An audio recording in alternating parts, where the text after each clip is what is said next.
Bonjour Didier Deschamps. Bonjour, Est-ce qu'on est obligé d'être langue de bois quand on est sélectionneur de l'équipe de France de foot? il n'y a aucune obligation, mais j'ai aucune obligation de répondre à toutes les questions aussi. Bon, on va essayer quand même de pas l'être. Oui, non, mais j'y réponds, sans y répondre des fois. Ah, ça, Tout c'est, dépend des questions en réalité. Les réponses peuvent être intéressantes, c'est souvent.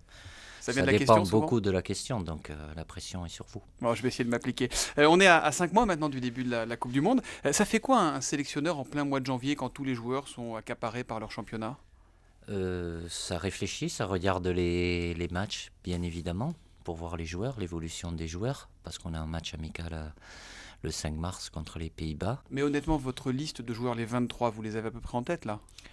Faut que je fasse attention, je ne vais pas faire de langue de bois, mais tout dépend s'ils sont disponibles ou pas, mais j'ai une vingtaine dans la tête. Ça Donc se une rapproche, vingtaine. l'équipe de France type, elle se rapproche de celle qui Non, a mais là, type, renversé c'est la pas. vapeur au Stade de France contre l'Ukraine?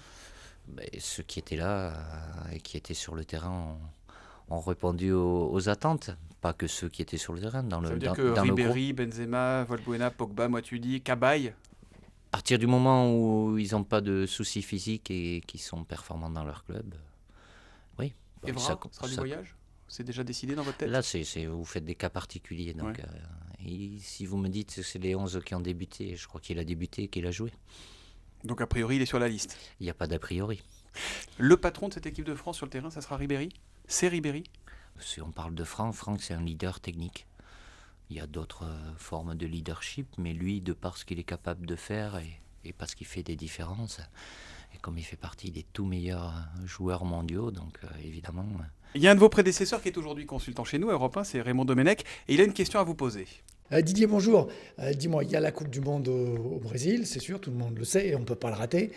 Mais il y a aussi le championnat d'Europe en France en 2016.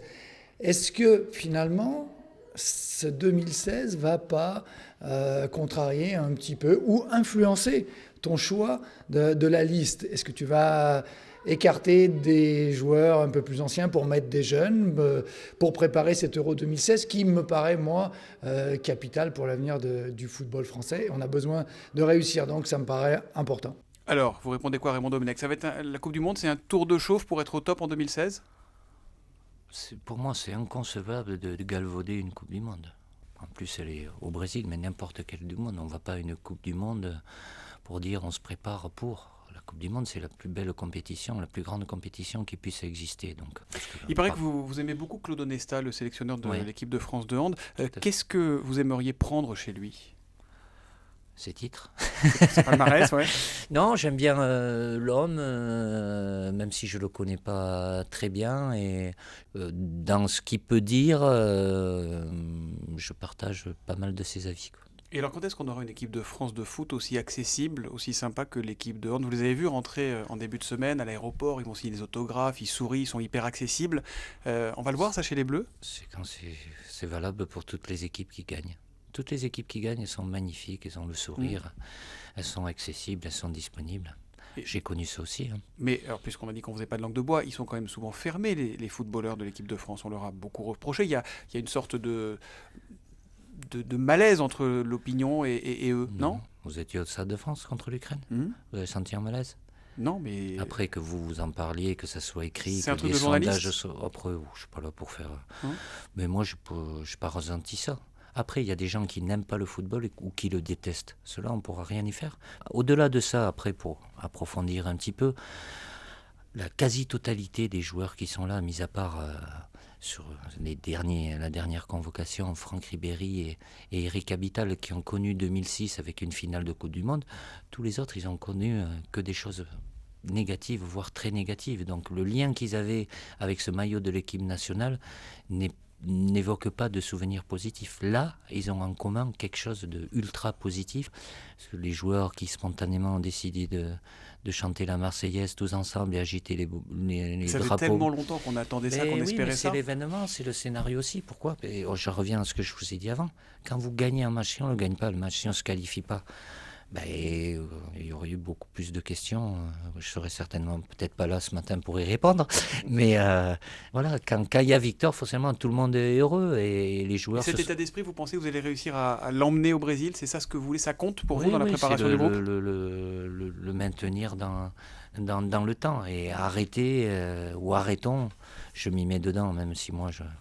Voilà, c'est pas en regardant devant ce qui nous attend, la Coupe du Monde et l'Euro 2016 en France, en parlant du passé, que ça va changer quelque chose. Il s'est passé ce qui s'est passé, c'est indélébile, ça fait partie de l'histoire du football français. Il faut regarder devant. Il y a un joueur qui a compté dans l'équipe de France de foot, c'est Nicolas Anelka. Qu'est-ce que vous avez pensé de toute la séquence avec sa quenelle, tout ce qui s'est passé, tout ce qui s'est dit autour? Ça sort... Je ne réagis pas à l'actualité, j'ai pris cette décision-là depuis le départ et je pense que c'est une bonne décision parce qu'il y a tellement de choses qui sortent et là ça dépasse le contexte sportif. Mais vous attendez de vos joueurs qu'ils soient complètement irréprochables, qu'ils ne s'expriment pas sur ce genre de sujet. Anelka n'est pas en équipe de France, a priori il n'y sera pas au Brésil, j'imagine. Je pense qu'il a eu sa carrière en équipe de France et une très bonne période à l'époque, je veux dire. Quand j'y étais aussi, il était jeune, donc... Parce que oui, il y a un devoir. c'est Oui, quelque chose mais qui vous tenait à cœur, vous l'avez dit en arrivant. oui, mais je ne vais pas renier ce que j'ai dit. Hein. En 98, pendant la Coupe du Monde, vous aviez été préservé de tout ça. Je crois qu'Aimé Jacquet vous laissait pas lire les journaux le matin, il n'y avait Non, pas trop de lisait les téléphone journaux, portable. Ah oui, c'est des histoires, c'est la légende ça? C'était pas la vie monacale à Clairefontaine? Non, on avait accès à ce qu'on voulait. Quoi, donc, Ouais. Non. Et vous allez leur fixer quelles règles au Brésil? On va les interdire de quoi? Après, il y a des règles de vie Hmm. en interne. Après, il faudra qu'ils aient bien conscience que allez, je suis gentil, 7h le matin ou 7h30 le matin jusqu'à minuit le soir, ça va être football. Et il va falloir avoir des ingrédients et parler des débats, polémiques ou pas. Donc, si on peut éviter d'amener de la farine au moulin, ça serait pas une mauvaise chose. Vous ferez quoi après, Didier Deschamps? Après Après, l'équipe de France? Après, je sais pas. Je ferai autre chose, mais je sais pas aujourd'hui. Après 2016, je sais pas ce que je ferai. Vous pensez que Zidane pourrait être celui qui pourrait vous succéder un jour? Pourquoi pas? C'est une possibilité. Il a choisi, c'est important pour lui. Il fait sa formation, il est diplômé, donc il veut être sur le terrain numéro 1. Après, il peut être entraîneur de club, il peut être sélectionneur aussi. Oui. Dernière question, on vous a quitté au Stade de France avec des joueurs qui vous envoyaient en l'air et vous disiez craindre pour votre dos. Ouais, ça va? Qu'il y en ait un qui m'oublie et qui enlève les bras au dernier moment. Je suis perdu de souplesse, oui, ça va très bien. Oui. Bon. Ouais, j'espère qu'il me fasse ressauter à nouveau. Ouais. Bon, on l'espère tous avec vous et avec l'équipe de France. Merci Didier d'avoir été ce matin sur Europe 1. Bonne journée. Merci à vous.